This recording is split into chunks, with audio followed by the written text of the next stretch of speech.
suara gimana?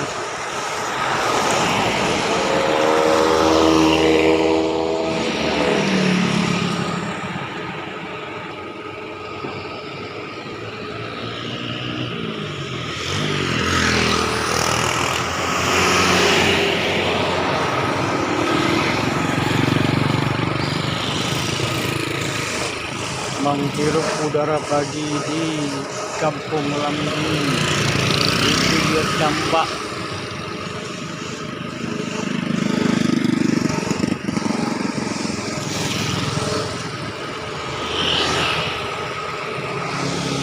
Ini apa nih? Elektrik apa nih?